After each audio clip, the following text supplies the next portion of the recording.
My millionaire daughter gave her mother-in-law a beach mansion for Christmas. For me, a $30 massage voucher. I smiled and left quietly. The next morning, the documents I left on her doorstep revealed the truth. That loving family was bleeding her dry. Where are you watching from today? Drop your location in the comments below and hit that like and subscribe button. Let me take you back to how this whole mess started. Because trust me, what happened next was something no one saw coming. 3 months earlier, I was just Margaret Walsh, a 62-year-old retired schoolteacher from Denver, Colorado. My biggest worry was whether my tomatoes would survive the early frost. I lived in the same modest 2-bedroom house I'd bought 30 years ago when my husband died, leaving me with a 10-year-old daughter and a mountain of medical bills. That daughter, Emma, had always been brilliant. Valedictorian, full scholarship to Stanford, MBA from Wharton. While her classmates were partying, she was building business plans. By 35, she'd sold her tech startup for $87 million. Overnight, my little girl who used to eat cereal for dinner became one of Denver's wealthiest women. I was proud of her. Of course I was. But success changes people, and money changes them even more. The transformation started slowly. Emma moved into a mansion in Cherry Hills Village, the kind of place where the driveways cost more than most people's houses. She hired a personal chef, a housekeeper, and a stylist who charged more per session than I spent on groceries in a month. Then she met Bradley Morrison. Bradley was everything Emma thought she wanted in a husband. Tall, charming, Harvard Law School graduate with a trust fund and family money dating back to railroad barons. Their wedding was featured in Colorado Lifestyle magazine. The reception alone cost more than my annual pension. What bothered me wasn't the money she was spending. It was hers to spend. What bothered me were the little things. The way Bradley's eyes would light up when Emma mentioned a new investment. How his mother, Patricia Morrison, suddenly needed constant financial help despite supposedly coming from old money. At Christmas dinner last year, Patricia had tearfully explained how their family estate was being foreclosed on. Such a shame, she'd said, dabbing her eyes with a monogrammed handkerchief. 3 generations of Morrisons, and now it would be sold to developers. Emma, being Emma, immediately offered to help. Not a loan, a gift, purely out of the goodness of her heart. That was strike 1, but I kept my mouth shut. Strike 2 came when Bradley's investment firm needed capital. Another tearful family meeting, another generous gift from my daughter. $2.5 million this time. I started asking questions. Gentle ones, because I knew how Emma got when she thought someone was criticizing her husband. "Mom," she'd said, "you wouldn't understand business. You were a teacher." That stung, as if spending 40 years educating children didn't require intelligence or judgment. But I kept watching, and what I saw made my stomach turn. The way Patricia's tears would stop the moment Emma left the room. How Bradley would immediately check his phone whenever Emma mentioned her account balances. The subtle eye contact between them when Emma wasn't looking, like they were sharing some private joke. I'd tried to talk to Emma about it 3 weeks before Christmas. I'd chosen my words carefully, suggesting maybe they should slow down with the financial gifts until everyone knew each other better. Emma's response was swift and cold. "Mom, I think you're jealous. You've never had money, so you don't understand how family businesses work." Family businesses. Right. The same family that had needed $3 million in 8 months. Which brings us back to Christmas morning. I'd arrived at Emma's mansion at 9 a.m., carrying the presents I'd carefully chosen and wrapped. A beautiful cashmere scarf for Emma, a nice bottle of wine for Bradley, a gardening book for Patricia, who'd mentioned loving flowers. The living room looked like something from a magazine. A 12-foot Christmas tree covered in ornaments that probably cost more than my car. Presents wrapped in paper so expensive it seemed criminal to tear it open. Emma was practically vibrating with excitement as she announced she had special surprises for everyone.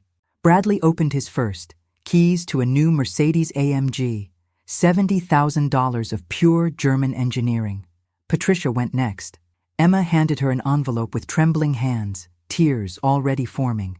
"I know how much the family estate means to you," Emma said softly. "So I bought it back," Patricia screamed. Actually screamed with joy. The estate was worth $2.8 million. Emma had purchased it, renovated it, and was gifting it to her mother-in-law for Christmas. The hugs, the tears, the gratitude. It was like watching a Hallmark movie. If Hallmark movies featured people spending enough money to fund a small town's budget. Then Emma turned to me, her smile bright and expectant. "And for you, Mom." She handed me a small envelope. For a moment, my heart lifted. Maybe this was a deed to a little cottage somewhere, or stocks, or... I opened the envelope and stared. A gift certificate to Heavenly Touch Massage. $30? Good for one 30-minute massage at the strip mall location. The room went silent. Bradley cleared his throat awkwardly. Patricia studied her manicure. Emma was still smiling, but there was something cold in her eyes, something that said, "This is what you get for questioning my choices." "Thank you, sweetheart," I said quietly. "This is very thoughtful." I folded the certificate, put it in my purse, and stood up. "I should head home. Let you all enjoy your Christmas." "But Mom, we haven't had dinner yet," Emma protested, though her voice lacked conviction. "I'm actually quite tired. You understand." I kissed Emma's cheek, nodded politely to Bradley and Patricia, and walked out. In my car, I sat in Emma's circular driveway for exactly 3 minutes, staring at the mansion I'd just left.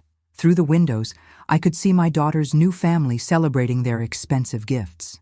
That's when I realized the truth that would change everything. This wasn't about the money. This was about respect. And my daughter had just shown me exactly how much respect she had for the woman who'd raised her. But here's what Emma didn't know about her old-fashioned schoolteacher mother.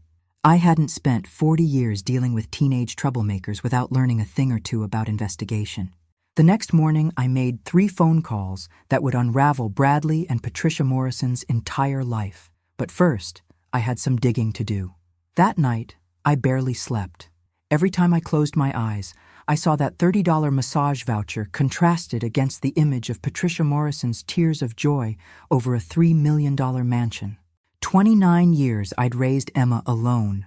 29 years of PB&J sandwiches for lunch so she could have music lessons. 29 years of shopping at thrift stores so she could have the laptop she needed for school. 29 years of working summer jobs grading papers to pay for her college visits. And this was my reward. A discount massage certificate. The irony wasn't lost on me. I'd spent my entire career teaching children the difference between right and wrong, and somehow I'd raised a daughter who thought humiliating me in front of her husband's family was acceptable behavior. But as I lay in my bedroom that night, something else kept nagging at me. Something about the whole scene felt staged. I'd been a teacher long enough to recognize when someone was performing. And Patricia Morrison's reaction to that envelope had felt like a performance. The timing was too perfect, the emotion too immediate, the gratitude too theatrical. Real surprised joy has a different quality. It's messy, confused, delayed. Patricia's response had been polished. At 6 a.m. I got up and made coffee. Then I did something I hadn't done since Emma was 16, and I'd suspected her of sneaking out at night. I started investigating. First I Googled Morrison Estate, Denver. What I found was interesting. The property had indeed been foreclosed on, but not by a bank. According to public records, it had been seized by the IRS for unpaid taxes. The Morrisons hadn't lost their family fortune to bad investments. They'd lost it by not paying their taxes. That seemed like the kind of detail Patricia might have glossed over in her tearful family meetings. Next, I looked up Bradley's investment firm, Morrison Capital Advisors. Their website was beautiful, professional, convincing. Photos of Bradley in expensive suits, testimonials from satisfied clients, impressive charts showing portfolio growth. But when I dug deeper, things got interesting. Morrison Capital Advisors had been incorporated exactly 13 months ago, right around the time Bradley had started dating Emma. Before that, there was no trace of Bradley Morrison working in finance anywhere. I spent 3 hours that morning going down internet rabbit holes. Social media profiles, business registration records, anything I could find about my daughter's new family. What I discovered made my coffee go cold. Patricia Morrison's Facebook profile showed her living in a tiny apartment in Aurora just 2 years ago. The photos from that time showed someone who shopped at Target and drove a beat-up Honda Civic. Hardly the lifestyle of someone from old railroad money. Bradley's LinkedIn profile was even more interesting. It showed a gap in employment from 2019 to 2022. 3 years where the Harvard Law graduate apparently wasn't working anywhere. But here's what really caught my attention. Both Bradley and Patricia had only existed online since 2022. No digital footprint before that. No old photos with friends, no college memories, no family history. It was as if Bradley and Patricia Morrison had simply materialized out of thin air right before meeting Emma. By noon, I'd made a decision. I was going to call my friend Janet Henderson. Janet and I had taught together for 15 years before she retired and moved to Florida. What I hadn't told anyone was that Janet's retirement hobby was genealogy research. She'd become frighteningly good at tracing family histories and finding information that people preferred to keep hidden. "Margaret," Janet's voice was warm and familiar when she answered. "What a lovely surprise. How was Christmas?" "Complicated," I said. "Janet, I need a favor, and I need you to keep this between us." I explained what I'd discovered about Bradley and Patricia. Janet listened without interrupting, making the occasional sound that meant her investigative instincts were kicking in. "Send me their names, birth dates if you have them, and any photos," she said when I finished. "Give me 48 hours. Janet, what if I'm wrong? What if I'm just being a jealous mother who can't accept that her daughter doesn't need her anymore?" There was a long pause. "Honey, in my experience, teachers who spend their careers studying human behavior don't develop paranoid tendencies in retirement. Trust your instincts." That afternoon, my phone rang. "Emma." "Mom, you left so quickly yesterday. I wanted to make sure you're okay." Her voice was careful, like she was reading from a script someone else had written. "I'm fine, sweetheart, just tired." "Good, because Bradley and Patricia felt terrible about the gift situation. They're worried you think they're taking advantage of my generosity." "Interesting. So they were worried about something. Why would I think that?" "Well, you've made some comments recently about our financial arrangements. They're concerned you might misunderstand their situation." "What situation is that?" "Emma?" Another pause. "Mom, you know they come from old money. Sometimes families like that have complicated financial structures, trusts, estate issues, things that might look unusual to outsiders." Complicated financial structures. That was a new one. "Of course," I said. "I'm just a simple school teacher. I wouldn't understand complex family finances." "Mom, don't be like that." "Like what?" "You're using that tone you used to use when I was in trouble at school." Smart girl. She was right. It was exactly the tone I used when I knew a student was lying to me. "Emma, I want you to know something. I love you. I will always love you. Nothing will ever change that." "I love you too, Mom." "Good, because love means wanting what's best for someone, even when they can't see it themselves." "What do you mean?" "Nothing, sweetheart. I'll talk to you soon." After hanging up, I realized something had shifted in my relationship with my daughter. For the first time in her adult life, I knew something she didn't, and if my suspicions were correct, what I was about to learn would change everything. My phone buzzed with a text from Janet. "Started digging. You're going to want to sit down when you hear this." But that revelation would have to wait. Because at that moment, I heard a car in my driveway. Through the window, I saw Bradley Morrison climbing out of his Mercedes, straightening his tie and walking toward my front door. He was alone, and from the look on his face, this wasn't a social visit. I watched Bradley through my kitchen window as he approached my front door.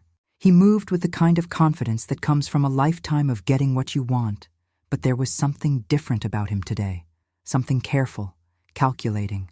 When the doorbell rang, I took my time answering. Let him wait. Let him wonder what I knew. "Mrs. Walsh," he said when I opened the door, flashing that $1,000,000 smile that had charmed my daughter into marriage. "I hope you don't mind me dropping by. I wanted to talk to you about yesterday." "Of course. Come in." I led him to the living room, gesturing to my late husband's old chair while I sat across from him on the sofa. The furniture was older, well used, a stark contrast to the museum-perfect pieces in Emma's mansion. Bradley's eyes took it all in, and I could practically see him calculating the value of everything in the room. "Can I offer you coffee?" I asked. "That would be lovely, thank you." While I prepared the coffee, Bradley studied the family photos on my mantel. Pictures of Emma growing up, graduations, birthdays, all the moments that matter when you're building a family from nothing.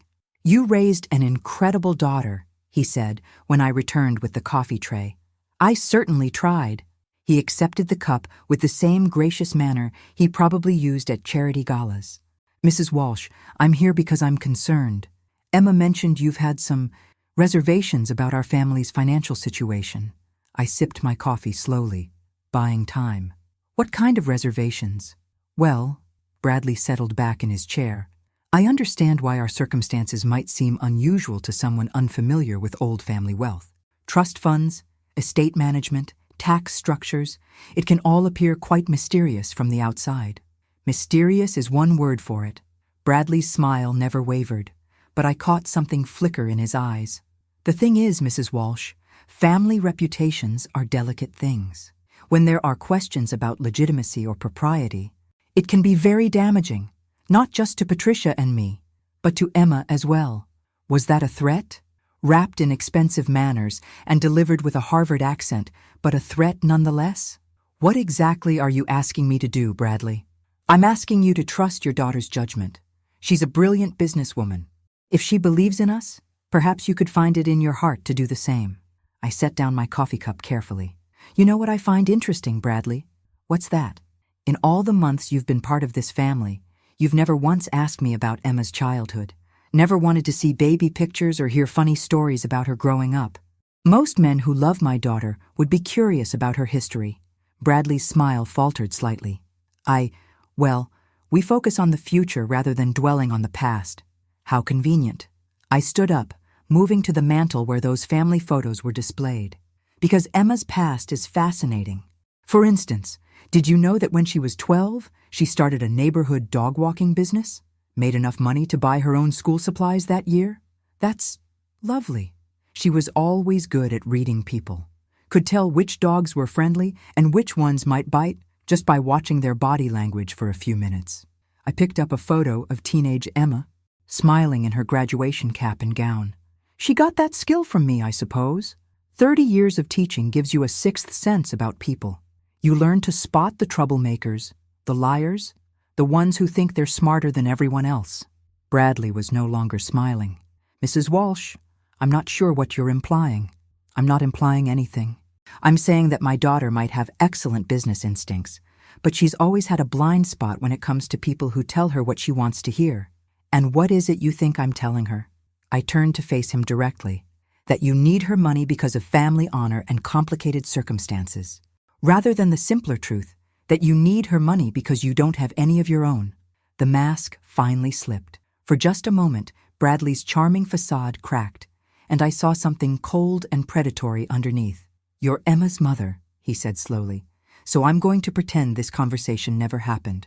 But Mrs. Walsh, I would strongly advise you to be very careful about making accusations you can't prove." "Is that a threat, Bradley?" "It's friendly advice. Emma values family harmony very highly. It would be a shame if anyone disrupted that harmony with unfounded conspiracy theories." After Bradley left, I sat in my living room for a long time, thinking. The man who just walked out my door had revealed more in 30 minutes than he'd probably intended. First, he knew I was suspicious, which meant Emma had told him about our conversations. Second, he was worried enough about those suspicions to come here personally. Third, he'd just threatened me, politely but unmistakably. But most importantly, he'd made a mistake. He'd assumed I was just a worried mother with vague concerns about her daughter's happiness. He had no idea I was conducting an actual investigation. My phone rang just as I was washing the coffee cups. "Janet." "Margaret, you sitting down?" "I am now. What did you find?" "Well, I've got good news and bad news. The good news is you're absolutely right to be suspicious. The bad news is it's worse than you thought." I gripped the phone tighter. "Tell me, Bradley Morrison and Patricia Morrison don't exist." "Well, they exist now, but they didn't before 2022. The identities are completely fabricated." My heart started pounding. "What do you mean, fabricated?" "Professional job, new social security numbers, credit histories, educational records, the works. Someone paid serious money to create these people from scratch. But their backgrounds check out. Harvard Law School, the family estate, all fake. Harvard has no record of a Bradley Morrison graduating in any of their law programs. Ever. The Morrison estate your daughter bought? It belonged to a family named Kowalski who lost it in the housing crisis 10 years ago. Patricia Morrison never lived there. I sank onto my sofa, mind reeling. So who are they, really? That's where it gets interesting. Based on the facial recognition software I ran through some unofficial channels, your son-in-law is actually Marcus Delacroix, a con artist from New Orleans who specialized in romance scams until 2021. And Patricia? Nicole Beaumont, also from New Orleans. She's Marcus's partner, not his mother. They've been running long-term cons for years, targeting wealthy women. The room felt like it was spinning. How many women? At least 4 that I could find. All wealthy, all lonely, all separated from significant amounts of money before the relationship ended. Margaret, these people are professional thieves. I closed my eyes, thinking about Emma, my brilliant, successful, vulnerable daughter who'd never learned to guard her heart because she'd never needed to. There's more, Janet continued. I found a police report from Houston. Marcus and Nicole were questioned in connection with the death of a previous Mark, a wealthy widow who died under suspicious circumstances after changing her will. No charges were filed, but, oh my God. Margaret, you need to call the police. Tonight. I can't. Not yet. I have no proof they've done anything illegal here. Emma will think I'm crazy, and worse, she'll warn them I'm onto them. So what are you going to do? I looked out my window toward the direction of Emma's mansion, where my daughter was probably planning her future with 2 people who wanted to rob her blind. I'm going to get proof. But as I hung up the phone, I realized I'd already made my first mistake. I'd let Bradley know I was suspicious, and if Marcus Delacroix was as dangerous as Janet's research suggested, that might have been a fatal error. That night, I couldn't sleep. Every sound in the house made me jump. A tree branch against the window, the furnace kicking on, the neighbor's cat walking across my porch. Bradley's, Marcus's, parting words kept replaying in my mind. It would be a shame if anyone disrupted that harmony with unfounded conspiracy theories. At 3 a.m., I got up and checked all my door locks twice. By morning, I'd made a decision. If Marcus and Nicole were professional con artists, they'd be careful about electronic communications. But they were also human, and humans make mistakes when they think they're safe. I needed to get close enough to catch them making one of those mistakes. The opportunity came sooner than expected. Emma called at 10 a.m., her voice bright with forced cheerfulness. Mom, Patricia and I are going wedding dress shopping this afternoon for her niece's wedding next month. Would you like to join us? I thought it might be a good chance for you 2 to bond. Perfect. That sounds lovely, sweetheart. Really? Emma sounded genuinely surprised. I thought you might be busy. Never too busy for family, I said, putting just enough warmth in my voice to sound convincing. Wonderful.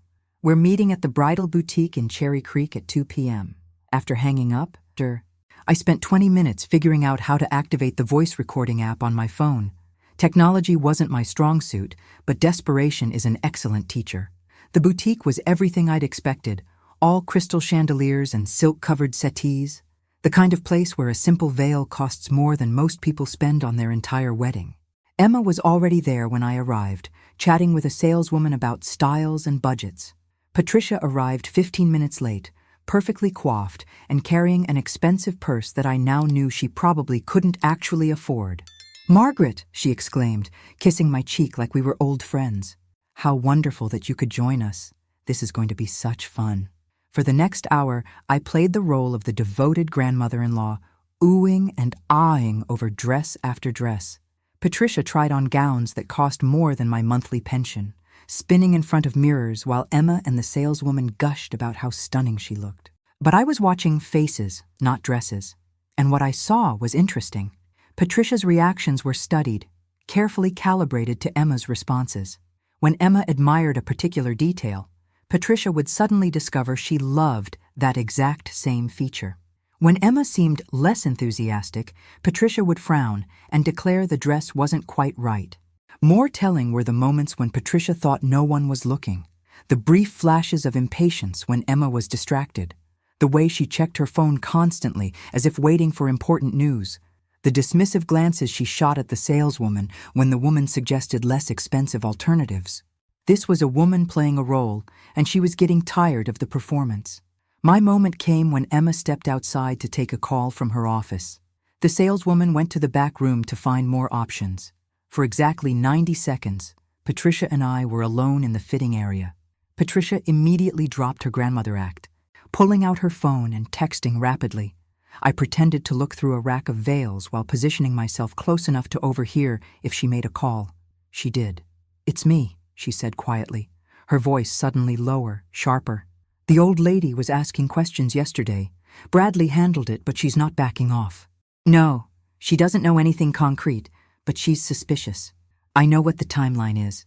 I'm just saying we might need to move faster." My blood turned to ice.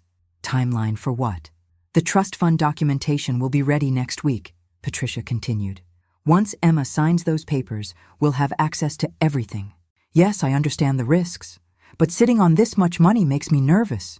Too many things can go wrong." I heard Emma's voice getting closer as she finished her call. "I have to go," Patricia whispered. "But Marcus, we need to talk tonight. Things are getting complicated." Marcus. She'd used his real name.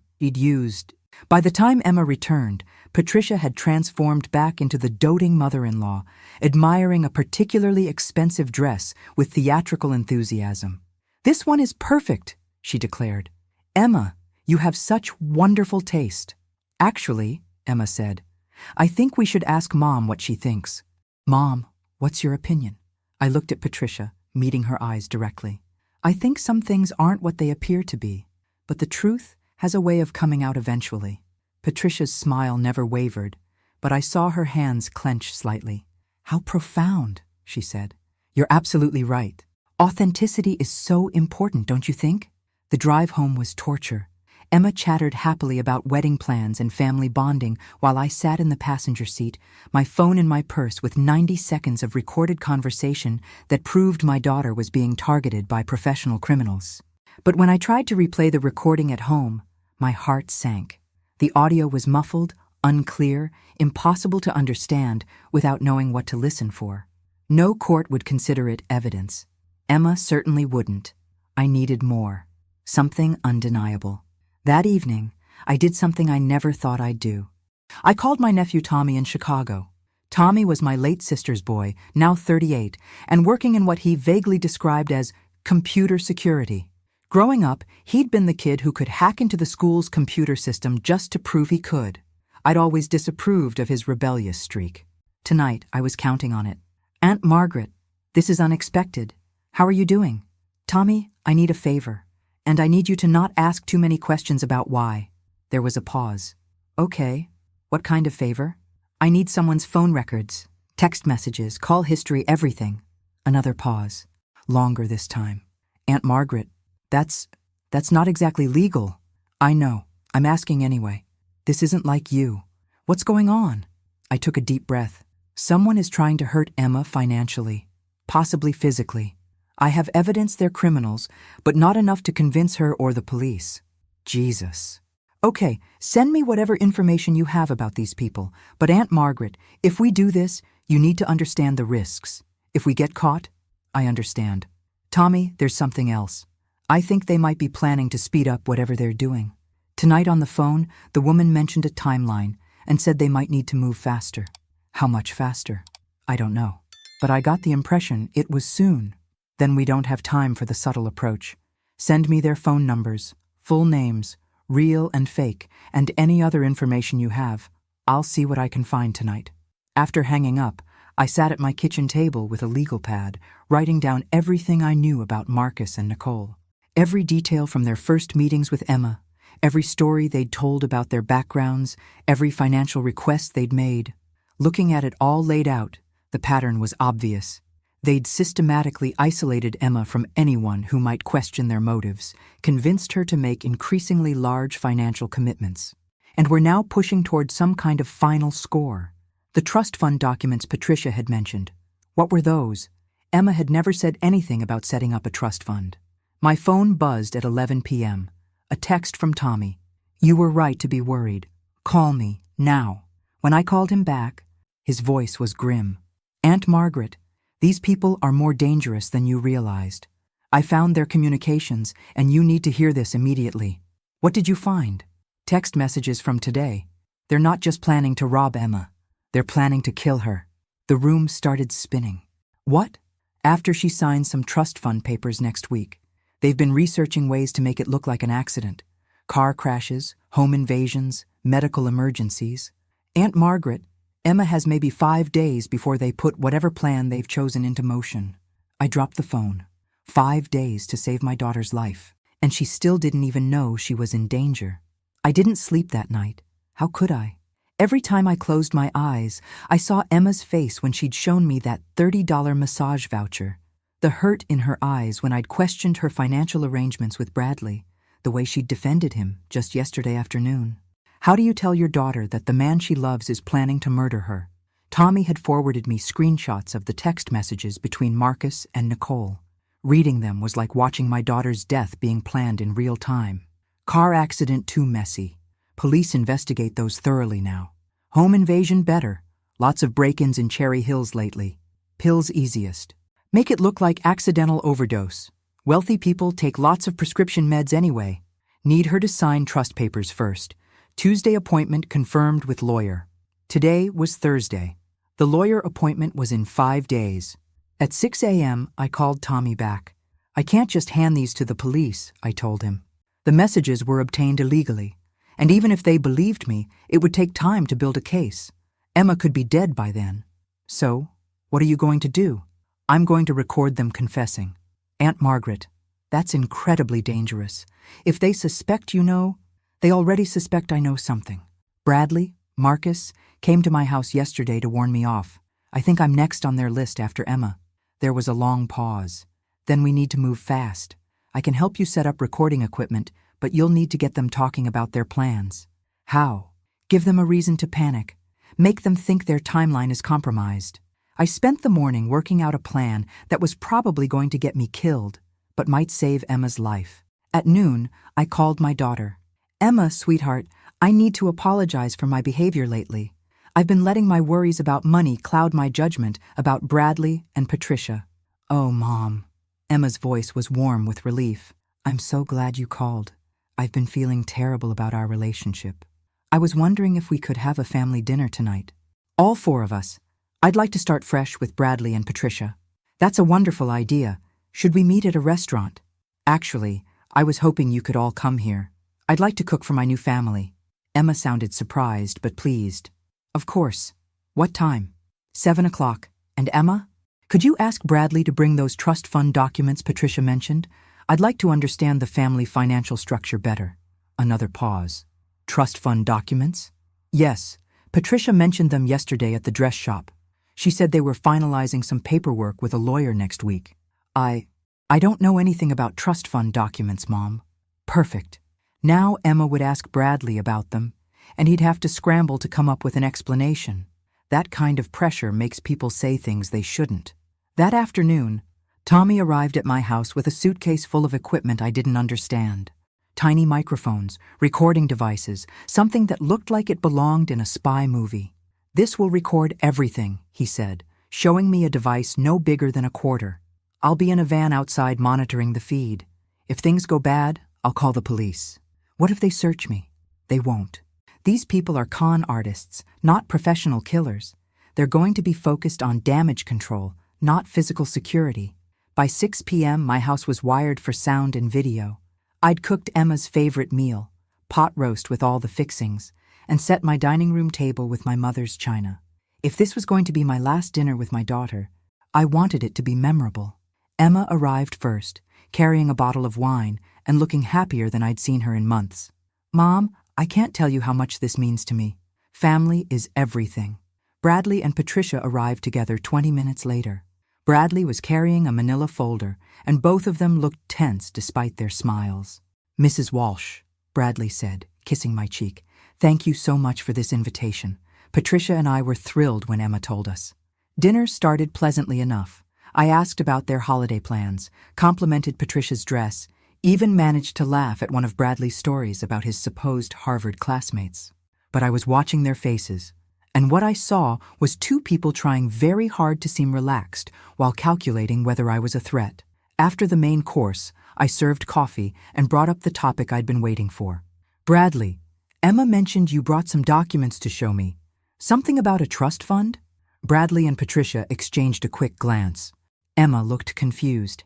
Actually, Emma said, I asked Bradley about that after we talked, Mom. I don't know anything about any trust fund documents. The temperature in the room seemed to drop 10 degrees.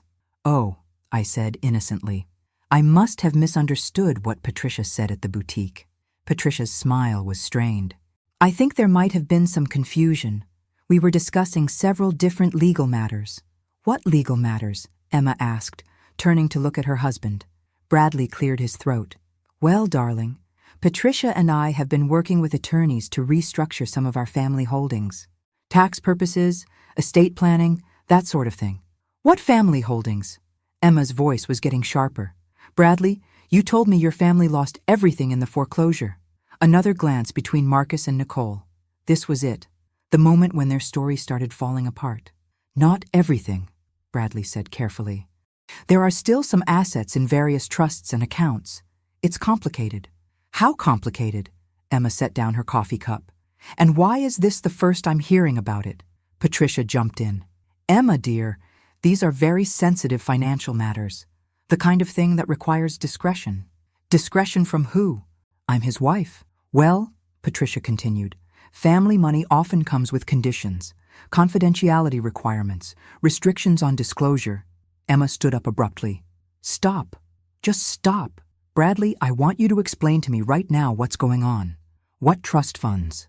What confidentiality requirements? What assets? Bradley's mask was slipping. I could see the panic in his eyes as he realized their careful con was unraveling. Emma, please sit down. Let me explain. I'm listening. The truth is, when Patricia and I told you about our financial difficulties, we weren't being completely honest about the scope of our holdings. There are still significant assets, but they're tied up in complex legal structures. So you lied to me. We simplified the situation to avoid overwhelming you with technical details. Emma turned to Patricia. And you cried about losing the family estate. You took $3 million from me when you already had money? Patricia's composure cracked. Emma, you don't understand how these things work. Family wealth isn't just sitting in checking accounts. It takes time to access. Time? You needed time? So you decided to use my money as a bridge loan without telling me? It wasn't supposed to happen this way, Patricia said, her voice rising. We were going to pay you back once the trust documents were finalized. What trust documents? Emma shouted. That's when Bradley made his fatal mistake. The ones that give us access to your accounts, he snapped. Then immediately went white as he realized what he'd just said. The room went dead silent. Emma stared at her husband like she'd never seen him before. What did you just say? That came out wrong. You said my accounts. Why would trust documents for your family money give you access to my accounts? Bradley looked at Patricia, panic clear on his face. Patricia looked back at him. And I saw something pass between them. A decision. Because, Emma, Patricia said quietly, the trust documents name you as the primary beneficiary of our estate. We thought it would be a wonderful surprise. It was a good lie. Quick thinking under pressure. But Emma was too smart, and she'd heard too much already. Show me the documents, she said. What? Show me the trust documents. Right now. Bradley opened the manila folder with shaking hands and pulled out a stack of papers. Emma grabbed them and started reading. I couldn't see the papers from where I sat, but I didn't need to. Emma's face told me everything I needed to know. These aren't trust fund documents, she said slowly. These are power of attorney forms. Financial power of attorney forms that would give you complete control over all my assets. The game was over. Bradley and Patricia knew it. I knew it.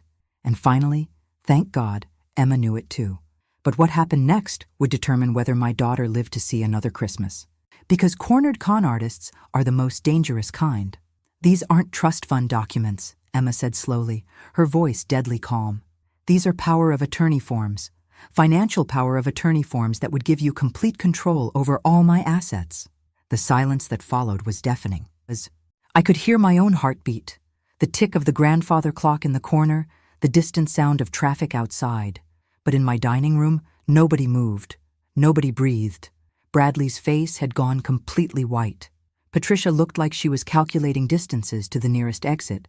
And Emma, my brilliant, trusting daughter, looked like someone had just explained to her that everything she'd believed about love and marriage was a lie, which, I supposed, someone just had. Emma, Bradley started, his voice shaking. You don't understand what you're looking at. I understand perfectly, she said, never taking her eyes off the papers. This document would give you the right to access my bank accounts, sell my investments, even put my house up for sale, all without my permission. It's not what it looks like. Really? Emma's voice was getting louder. Because what it looks like is that my husband and his mother have been planning to steal everything I own. Patricia finally spoke up, her grandmother act completely abandoned. Emma, you're being dramatic. These are standard estate planning documents that married couples. Standard for what? Standard for theft? I decided it was time to add fuel to this fire before they managed to talk their way out of it. Emma, I said quietly, there's something else you should know. Every eye in the room turned to me. Bradley looked terrified. He should have been. Patricia made a phone call today at the bridal shop when she thought no one was listening. Mom, what are you talking about? She called someone named Marcus, talked about moving faster than planned because I was asking too many questions. The effect was immediate. Bradley went from white to green, and Patricia actually took a step backward. That's not, Patricia stammered. Marcus. Emma turned to stare at Bradley. Who's Marcus?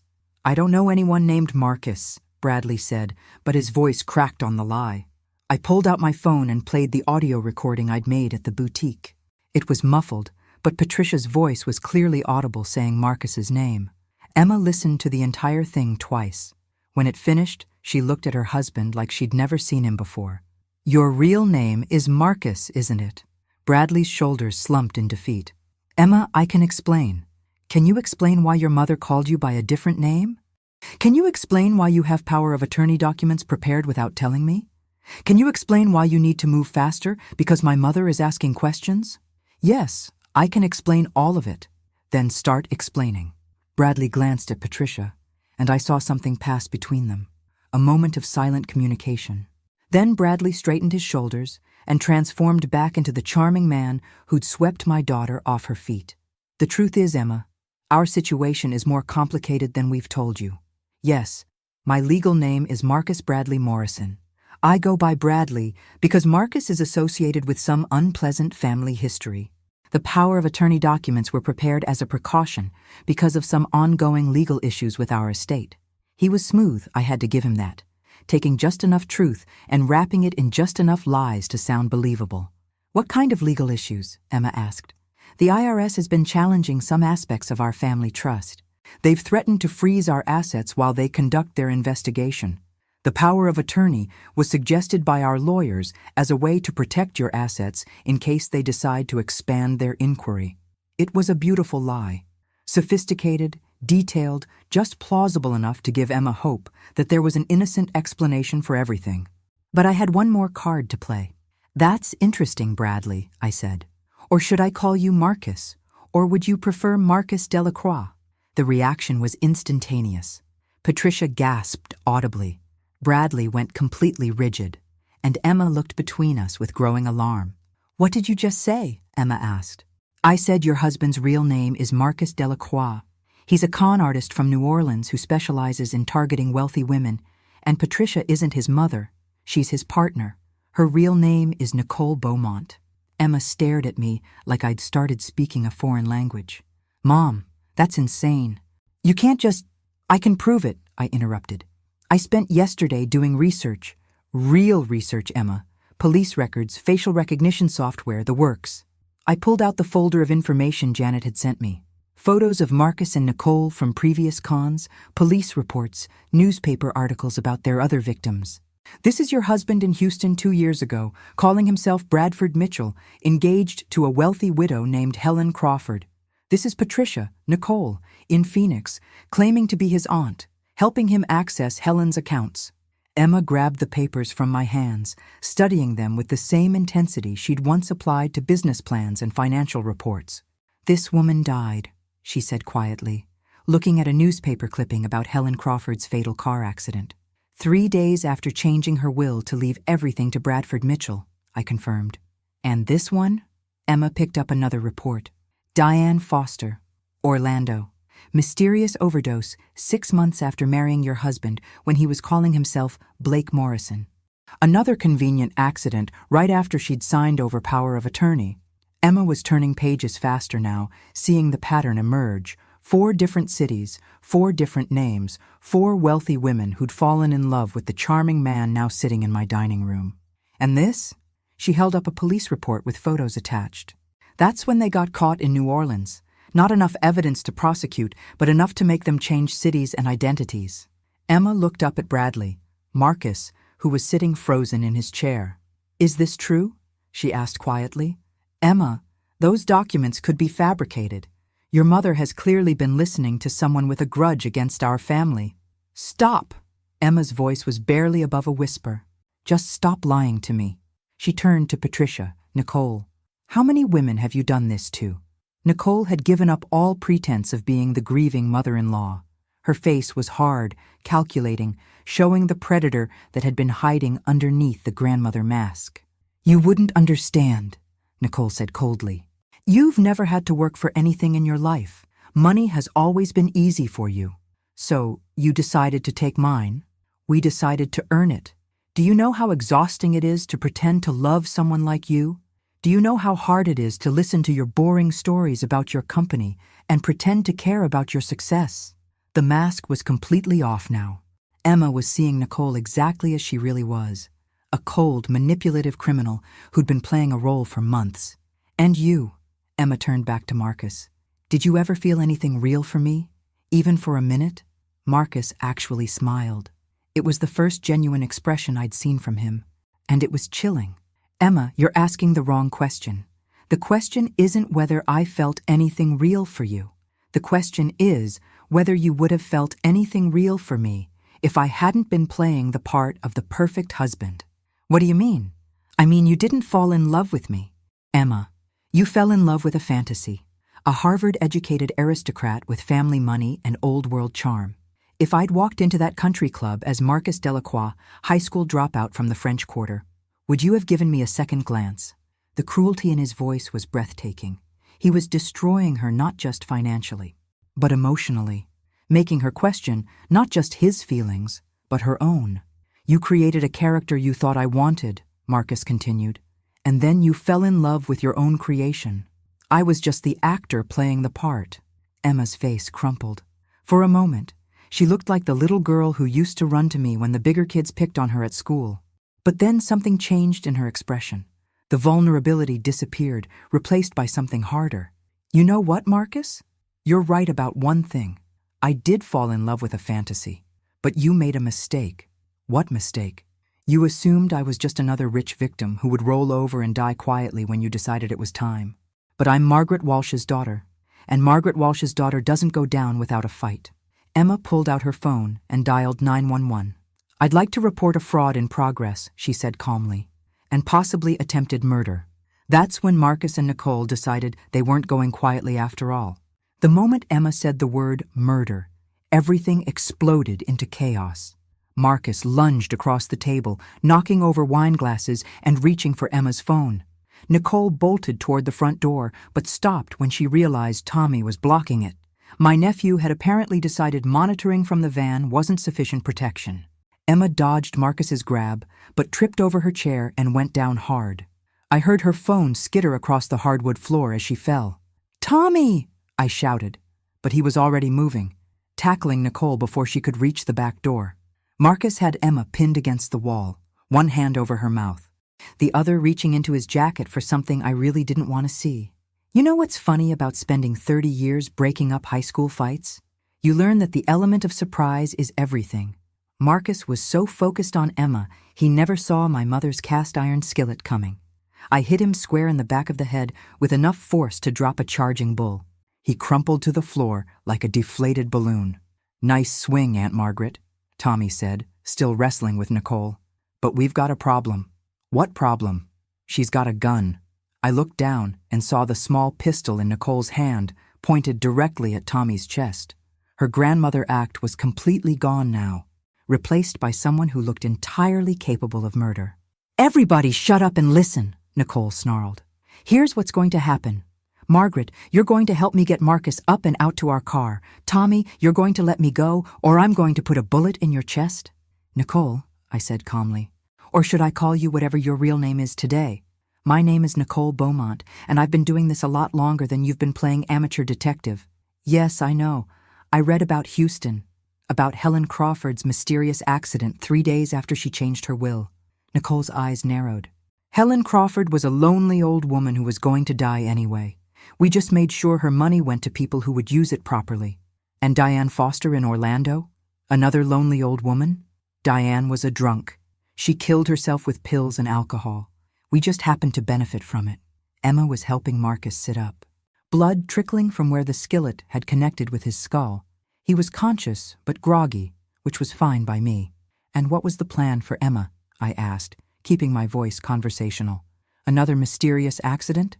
Emma was going to overdose on sleeping pills next week, Nicole said matter-of-factly. Accidental, of course. Wealthy women take so many prescriptions these days. Very easy to mix up the dosages. I heard Emma gasp, but I kept my focus on Nicole. The longer I could keep her talking, the better our chances. But I ruined that plan by asking questions. You ruined nothing. We'll just have to be more creative now. Maybe a home invasion gone wrong, or a car accident. Rich women drive such dangerous cars. Nicole, Tommy said quietly, you're confessing to multiple murders while being recorded. You might want to think about that. Nicole laughed. You think I care about recordings? In 10 minutes we'll be gone. And you'll all be dead. Marcus has been planning for contingencies since we got to this boring city. That's when I realized we had a much bigger problem than one gun. What contingencies? I asked. Fire, Marcus mumbled, touching the back of his head and wincing. Gas leak in the basement. Place will go up like a matchbook. My blood turned to ice. You did something to my house? Insurance investigation will show faulty gas lines, Nicole confirmed. Old house, old pipes, tragic accident. 4 bodies found in the wreckage after an apparent family dinner went wrong. You psychopathic, Emma started, but Nicole cut her off. Enough talking. Margaret, help Marcus to the car, now. I looked at my daughter, at Tommy, at the home I'd lived in for 30 years that was apparently rigged to explode. Then I made a decision that probably saved all our lives. Okay, I said. I'll help you. Emma and Tommy both stared at me in shock. Mom, what are you doing? Emma whispered. I'm being practical, I said. Nicole, you're right. You've been doing this longer than I've been investigating. I'm a 62-year-old retired teacher. You're a professional criminal. I know when I'm outmatched. Nicole smiled triumphantly. Smart woman. But I have one question before I help you kill my daughter. What? How much time do we have before the gas explosion? Nicole checked her watch. About 6 minutes. Good. That's plenty of time. Plenty of time for what? That's when I smiled back at her. For the police to get here. Nicole's face went white. What are you talking about? I mean, the police have been listening to this entire conversation through the recording equipment my nephew installed. And they've been tracking your cell phone since yesterday when Tommy hacked into your communications. And they've had this house surrounded since you walked through my front door tonight. You're lying. Tommy, I said, would you mind letting Detective Rodriguez know it's safe to come in now? Tommy, bless his heart, was quick on the uptake. Already done, Aunt Margaret. They're moving into position now. The look on Nicole's face was worth everything I'd been through in the past week. Confusion, then fear, then pure rage. You set us up, she snarled. I set you up, I confirmed. Just like you set up Helen Crawford and Diane Foster and God knows how many other women. The difference is, I did it to save my daughter's life. You did it for money. Nicole was looking around wildly now, trying to figure out if I was bluffing. Marcus was struggling to stand up, still dazed from his encounter with my kitchenware. That's when the front door burst open and 6 police officers flooded into my dining room. Denver police, drop your weapons, get on the ground now. Nicole looked at the gun in her hand, then at the officers pointing much larger guns at her, then back at me. This isn't over, she said. Yes, I replied, it is. She dropped the gun and put her hands up. Marcus collapsed back onto the floor, either from the head injury or the realization that their perfect con had just turned into a life sentence. As the officers handcuffed Nicole and called for paramedics for Marcus, Detective Rodriguez approached me. Mrs. Walsh, that was incredibly dangerous. If they'd had backup outside, or if the gas leak had been real. Detective, I'm a retired teacher. Do you know what the most dangerous part of teaching is? What's that, ma'am? Parent-teacher conferences. After 40 years of dealing with parents who think their little angels can do no wrong, a couple of con artists don't seem that scary. Emma burst into tears and threw her arms around me. Mom, I'm so sorry. I'm so sorry I didn't listen to you. Sweetheart, you couldn't have known. These people are professionals. They've been doing this for years. But the voucher, the way I treated you, Emma, the voucher doesn't matter. What matters is that you're safe. But it does matter. Mom, it matters because I let them convince me that you were the problem, that you were jealous and interfering instead of trying to protect me. Detective Rodriguez cleared his throat. Mrs. Walsh, we're going to need full statements from all of you. But first, we should probably check that gas leak story. 20 minutes later, the fire department confirmed that Marcus hadn't been bluffing about that either. They found a sophisticated timing device in my basement that would have turned my entire house into a fireball at exactly 9:47 p.m. It was now 9:52. We'd missed becoming a tragic news story by exactly 5 minutes.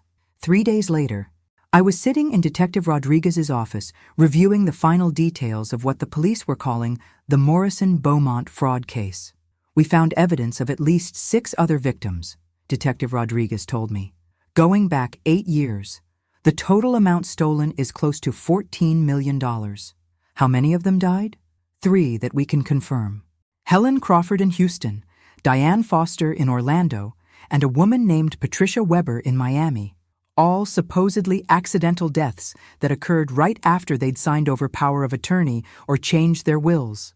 I sat back in my chair, feeling overwhelmed. Emma could have been number 4. She would have been, if you hadn't figured out their game. What happens now? Marcus, his real name is Michael Brennan, by the way, is looking at charges in 4 states. Murder, fraud, conspiracy, identity theft. He'll never see the outside of a prison cell again. And Nicole? Nicole Beaumont is actually Sarah Chen. She's got warrants in 3 states under 2 other identities. She's also looking at life in prison. Detective Rodriguez handed me a thick folder. These are copies of all their communications that your nephew intercepted. Fair warning. Some of it's hard to read. That evening, I sat at my kitchen table and read through every text message, every email, every recorded phone call between Marcus and Nicole. It was like getting a master class in human evil. They'd been planning Emma's murder for months, not just planning it, but enjoying the process, making jokes about how easy it was to fool her, placing bets on how long it would take her to sign the power of attorney documents, laughing about my pathetic attempts to interfere. The worst part was reading their analysis of Emma's personality. They'd studied her like scientists studying a lab rat, cataloging her weaknesses and vulnerabilities. Target is intelligent but emotionally needy, one of Nicole's reports read. Responds well to validation about her business success. Mother clearly represents authority figure she's trying to escape. Use this. Emma craves stability and traditional family structure, Marcus had written. Lost her father young, was raised by strong mother figure. She'll be drawn to older man who represents security and social status. They'd gotten into Emma's head so completely that they could predict her responses to their manipulation. They knew exactly which buttons to push, exactly what lies to tell, exactly how to make her distrust the one person who was trying to protect her. Me. My phone rang while I was reading. Emma. Mom, are you okay? You sounded strange when I called earlier. I'm fine, sweetheart. Just reading through some of the police reports. You don't have to do that. It's over. I know. I need to understand how they did it, how they got so deep into your life without you seeing who they really were. There was a long pause. Mom, I've been thinking about that too, and I realized something. What? They didn't just fool me about who they were. They fooled me about who you were. I didn't understand. What do you mean? I mean they spent months making me think you were the problem, that you were jealous of my success, threatened by my independence, resentful of my money. They convinced me that your concerns about them were really concerns about losing control over me. I remembered all those conversations where Emma had dismissed my questions.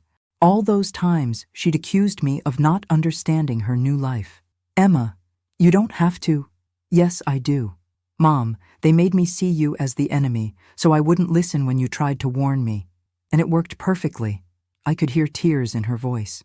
Sweetheart, you couldn't have known. But I should have trusted you. After everything you've done for me, everything you sacrificed to raise me, I should have known that if you were worried about something, there was a good reason. Emma, do you know what Marcus said to me when they were arresting him? What? He said the hardest part of the con was pretending to respect you. He said you were obviously a bitter old woman who couldn't stand that your daughter had outgrown her need for a mother. The cruelty of it took my breath away. Oh, Emma. And I realized that for months I'd been treating you exactly like that, like a bitter old woman who couldn't accept her daughter's success. You were being manipulated by professionals. That's not an excuse. You raised me to be smarter than that, to be more loyal than that. I could tell this conversation was breaking her heart, and it was breaking mine too. Emma, listen to me. You are the best thing I ever did with my life. You are brilliant and successful and kind, and I am proud of you every single day. What happened doesn't change any of that. But I treated you terribly. You treated me like a daughter who was trying to build her own life. There's nothing terrible about that. The Christmas present was petty and mean, and you've already apologized for it. We're done talking about the Christmas present. There was another long pause. Mom, can I ask you something? Anything. How did you know? I mean, really know, not just suspect. What made you absolutely certain they were criminals? I thought about that for a moment. It wasn't any one thing. It was a pattern. Too many stories that didn't quite add up. Too many coincidences. Too many times their eyes went cold when they thought no one was watching. But you started investigating before you had proof. Yes. Why? What made you think it was worth the risk? I smiled, thinking about my daughter as a little girl, so serious and determined even then. Because you're my daughter, Emma, and mothers don't let their children get hurt if there's anything they can do to stop it. It's that simple. Even when their children are terrible to them? Especially then. Because being terrible to your mother usually means you're in some kind of trouble. She was crying now. I could hear it. I love you, Mom. I love you too, baby. After we hung up, I sat in my kitchen for a long time, thinking about the past week, about how close I'd come to losing Emma forever, about how easy it had been for two criminals to nearly destroy our relationship, but also about how strong the bond between a mother and daughter really is. Strong enough to survive manipulation, strong enough to overcome pride and stubbornness, strong enough to save lives when it matters most. The doorbell rang at 9 p.m. I opened it to find Emma standing on my porch, carrying a suitcase. I was wondering if I could stay here tonight, she said. The mansion feels too big right now. Too empty. Of course. But Emma, you don't have to. Mom, I want to. If that's okay. It's more than okay. I helped her carry her suitcase to her old bedroom, the one I'd kept exactly the same since she'd moved out years ago. The twin bed with the pink comforter, the desk where she'd done her homework, the walls still decorated with her high school achievement awards. It looks exactly the same, she said, sitting on the bed. I always hoped you'd come home to visit. I'm sorry it took a near-death experience to get me here. Emma, we've both apologized enough. From now on, we're only moving forward. She nodded, then looked around the room again. You know what's funny? This room feels safer than anywhere I've been in months, even knowing that Marcus and Nicole had been in this house, planning to kill us all. Why? Because this is where you protected me when I was growing up, and now you've protected me again. I sat down next to her on the bed. You know what I figured out this week? What? That being a mother never stops. It doesn't matter if your child is 10 years old or 35 years old. It doesn't matter if they're living in your house or living in a mansion across town. When someone threatens your child, you respond the same way you did when they were small. You fight back. You fight back, I confirmed. And you don't stop fighting until they're safe. Emma leaned against my shoulder the way she used to when she was little and needed comfort. I'm going to sell the mansion, she said quietly. Emma, you don't have to do that. What happened there wasn't your fault. I know, but I don't want to live there anymore. Too many bad memories. Too many reminders of how easily I was fooled. So where will you live? I was thinking maybe I could look for something closer to you. Maybe somewhere in this neighborhood. I smiled. That would be nice. And Mom? I want to start having dinner together once a week. Real dinner, where we actually talk about our lives. I'd like that very much. And maybe you could teach me to cook some of your recipes. I've been eating restaurant food for so long, I've forgotten what real home cooking tastes like. Emma, are you sure this is what you want? You've built an incredible life for yourself. I've built an incredible career for myself. But I forgot to build a life. I forgot about the things that actually matter. What things? Family, real relationships, people who care about you for who you really are, not for how much money you have. She was quiet for a moment, then added, Marcus was right about one thing. I did fall in love with a fantasy, but it wasn't just about him. I fell in love with the fantasy of who I thought I was supposed to be. Rich, independent, living in a mansion, married to someone from old money. And now? Now I want to be someone real. Someone who knows the difference between people who love her and people who want to use her. I hugged my daughter tight, thinking about how much we'd both learned in the past week. Emma, you want to know a secret? What?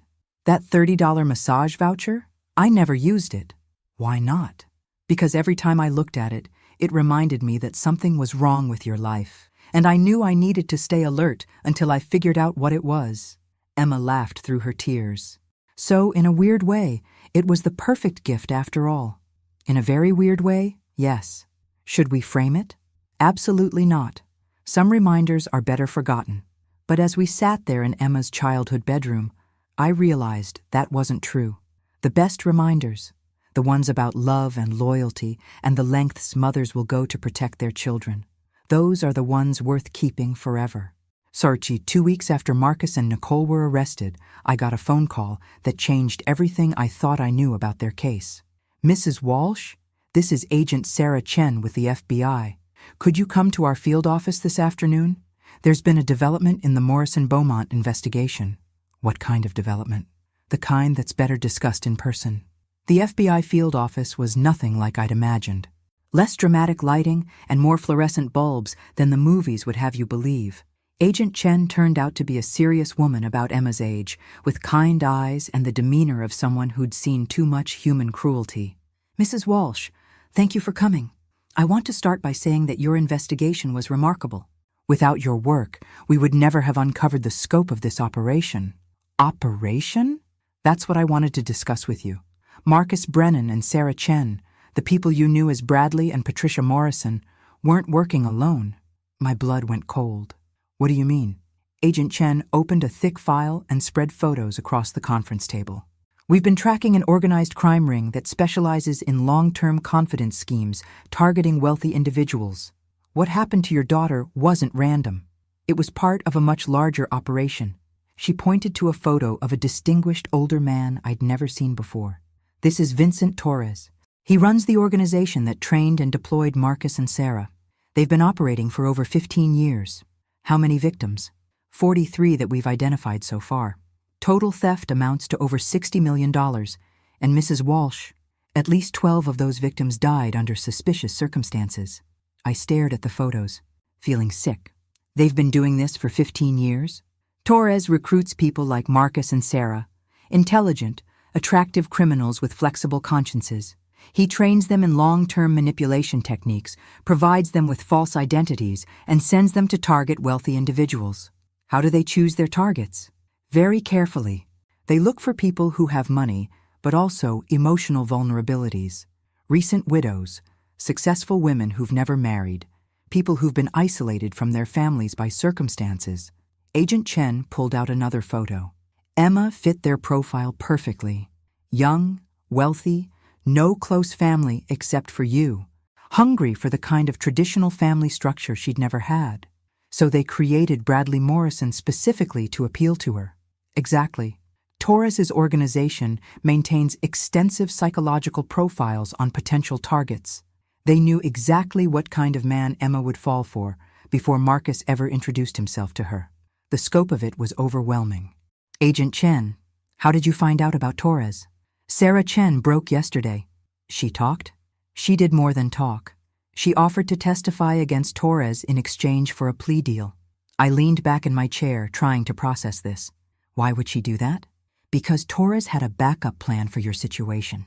When it became clear that you were interfering with their operation, Torres ordered them to eliminate not just Emma, but you as well. Sarah claims she was willing to go through with Emma's murder, but killing you wasn't part of their original agreement. So she has moral boundaries after all. More like professional boundaries. Sarah Chen is a sociopath, Mrs. Walsh. She doesn't feel guilt or remorse about her crimes, but she does feel anger when her boss changes the rules without consulting her. Agent Chen showed me transcripts of recorded conversations between Torres and his team. These are from Sarah's phone. She was recording Torres without his knowledge, probably as insurance in case something went wrong. I read through the conversations, growing more horrified with each page. Torres wasn't just running a criminal organization. He was running a murder-for-profit scheme disguised as romance scams. Mrs. Walsh, there's something else you need to know. Torres is coming to Denver. What? He's concerned about how much attention this case has generated. He wants to clean up loose ends personally. What kind of loose ends? Agent Chen met my eyes. You, Emma, and your nephew Tommy. Torres views all of you as witnesses who could damage his organization. I felt like the room was spinning. Are you saying he's coming here to kill us? That's exactly what I'm saying. Sarah Chen provided us with copies of his instructions to a local team. They're planning to make it look like a murder-suicide. The story will be that you couldn't handle the stress of discovering your daughter's husband was a criminal, so you killed Emma and Tommy, then yourself. When? Soon. Maybe tonight. I stood up abruptly. I need to call Emma and Tommy. Mrs. Walsh, sit down. We're already handling this. Handling it how? We're going to use you as bait. I stared at Agent Chen like she'd suggested I juggle flaming torches. Excuse me? Torres is smart, but he's also arrogant. He thinks he's dealing with a retired school teacher who got lucky. He has no idea that we know he's coming, or that Sarah Chen has been feeding us information about his operation. So you want me to, what? Sit in my house and wait for professional killers to show up? We want you to maintain your normal routine while we monitor Torres's team. When they make their move, we'll be ready.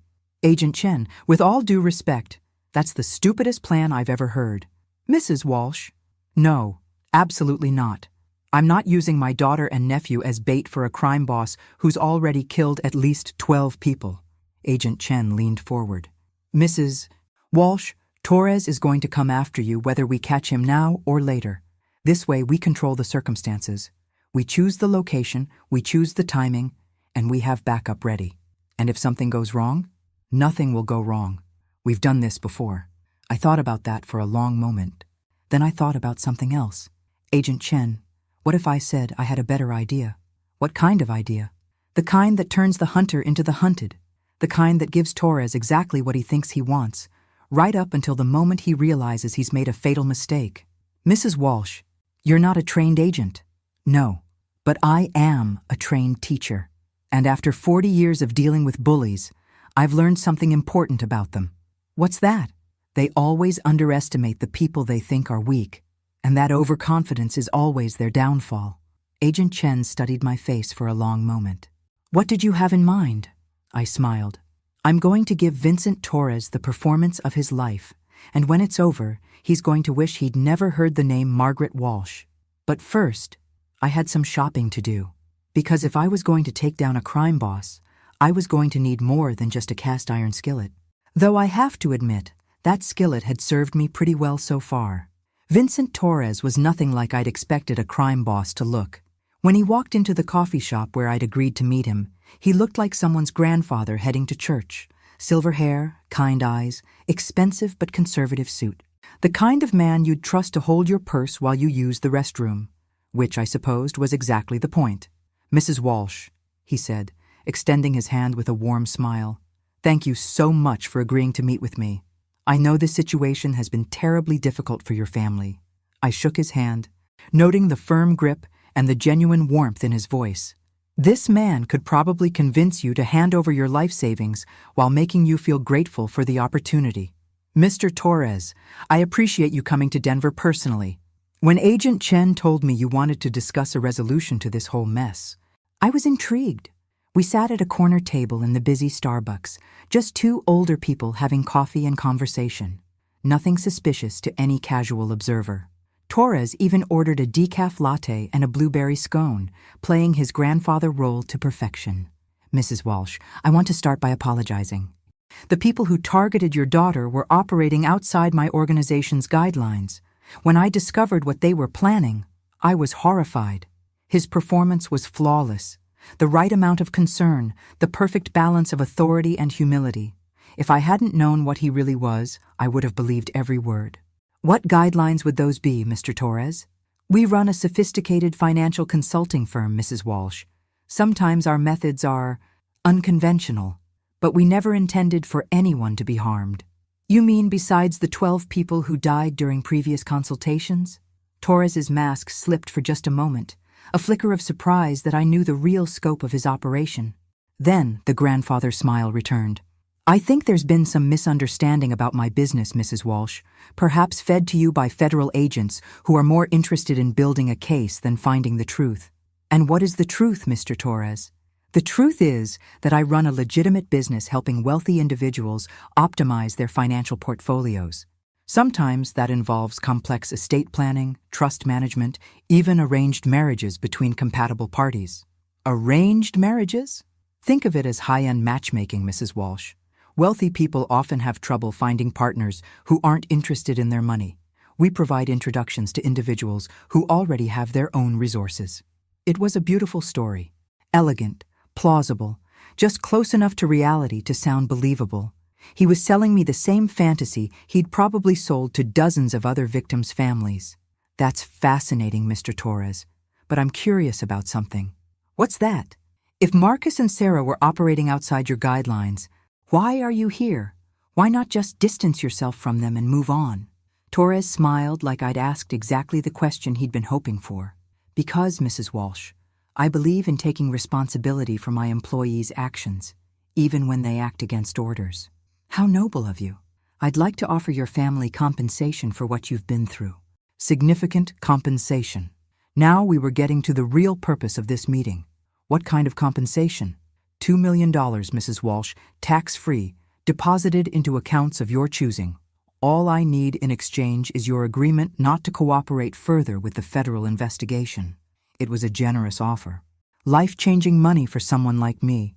The kind of offer that would tempt anyone who'd been through what my family had experienced.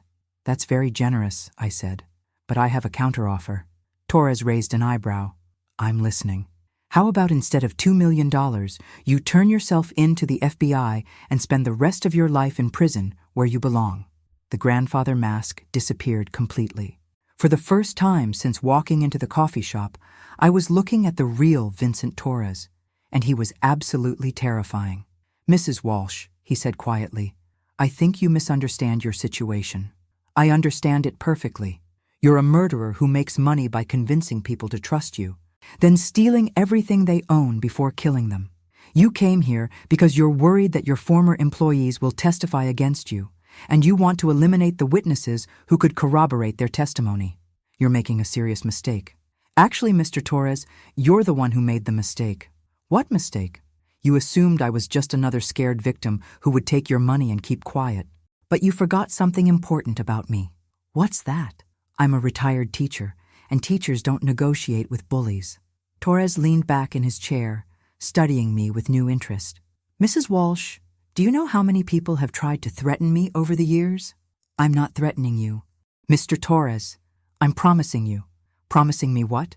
That you're going to prison, that your organization is going to be dismantled, and that the families of all your victims are going to get justice. Torres actually smiled. And how exactly do you plan to accomplish that? The same way I exposed Marcus and Sarah, by being smarter than you. Mrs. Walsh, you're 62 years old with no law enforcement training, no federal resources, and no protection. I have people in this city who can make you disappear tonight. Probably. But here's the thing about making people disappear, Mr. Torres. It only works if nobody's expecting them to vanish. What do you mean? I mean this entire conversation has been recorded and transmitted to the FBI. I mean Agent Chen and 6 federal agents have been listening to every word you've said. And I mean you just confessed to multiple murders while threatening to kill me. Torres went very still. You're bluffing. Agent Chen, I said, speaking to the small microphone pinned to my sweater. Would you mind confirming for Mr. Torres that I'm not bluffing? Torres spun around as Agent Chen approached our table from across the coffee shop, followed by 2 other agents who'd been posing as customers. "Vincent Torres," Agent Chen said, "you're under arrest for conspiracy to commit murder, racketeering, and about 40 other charges we'll discuss downtown." Torres looked back at me with something approaching respect. "You played this very well, Mrs. Walsh." "Thank you. I learned from the best." "Who's that?" "My students. 40 years of teaching teenagers taught me everything I need to know about dealing with people who think they're smarter than everyone else." As they handcuffed Torres and led him away, Agent Chen sat down across from me. "That was excellent work, Mrs. Walsh. His confession, combined with Sarah Chen's testimony, should be enough to dismantle his entire organization. What happens to Emma now? Is she safe?" "She's safe. Torres was the head of the operation. With him in custody and his local team arrested, there's no one left to threaten your family." I felt a weight lift from my shoulders that I hadn't even realized I'd been carrying. "And the other victims' families?" "Torres's organization kept detailed records. We'll be able to identify most of the victims and hopefully recover some of the stolen assets." That evening, Emma and I sat in my kitchen, sharing a dinner I'd cooked for just the 2 of us. She'd been staying in her old bedroom for the past 2 weeks, and I was getting used to having her around again. "Mom," she said, passing me the mashed potatoes, "I've been thinking about what you said the other night, about being real versus being successful." "What about it?" "I realized I've spent the last 10 years building a life that looked impressive from the outside, but felt empty on the inside. All that money, all that success, but no real relationships, no one who actually knew who I was. Success isn't a bad thing, Emma. You should be proud of what you've accomplished." "I am proud, but I want to be proud of more than just my bank balance." "Like what?" "Like having the kind of mother who would risk her life to save me. Like being the kind of daughter who deserves that sacrifice." I reached across the table and squeezed her hand. "Emma, you've always been the kind of daughter who deserves everything good in the world. Even when I gave you a $30 massage voucher for Christmas?" I laughed. "Especially then. Actually, that voucher saved your life, remember?" "How do you figure?" "Because it was so obviously cruel that it made me realize something was seriously wrong with your life.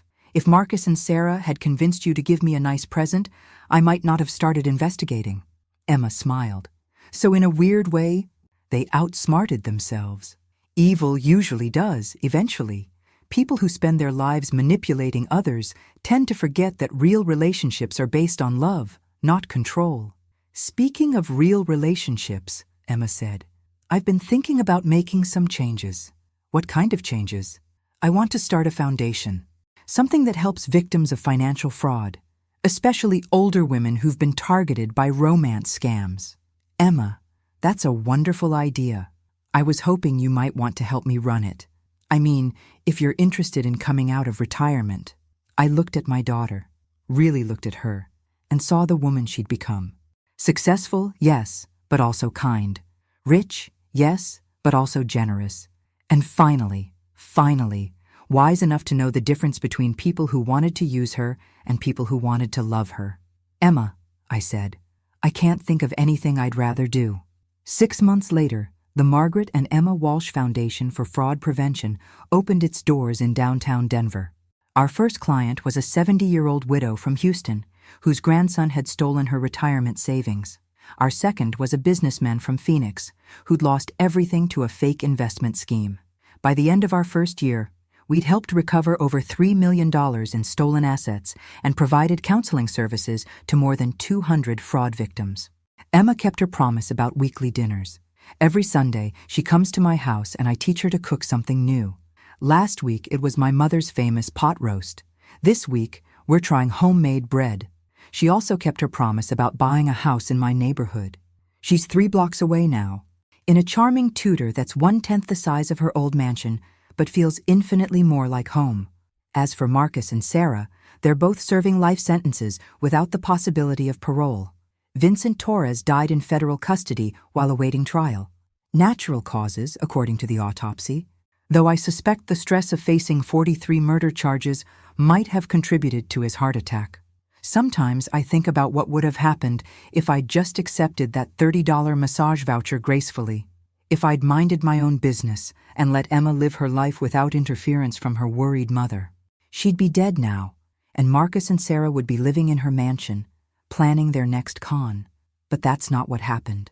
What happened is that a retired school teacher remembered everything she'd learned about bullies and liars during 40 years of teaching.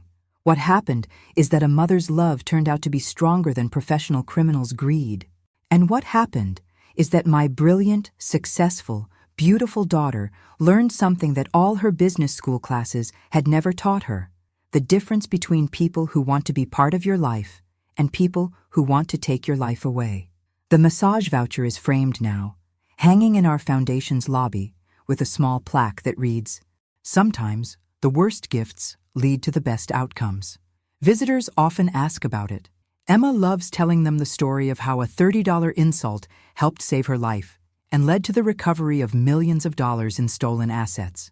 But I think the real moral of the story is simpler than that. Love doesn't always look like what we expect it to look like. Sometimes love looks like a mother who asks uncomfortable questions. Sometimes love looks like suspicion instead of trust. Sometimes love looks like a cast iron skillet to the back of a con artist's head. And sometimes, just sometimes, love looks like a $30 massage voucher that proves to a mother that something is terribly wrong with her daughter's life. Because the best gifts aren't always the most expensive ones. Sometimes the best gifts are the ones that save your life. Thanks for listening. Don't forget to subscribe and feel free to share your story in the comments. Your voice matters.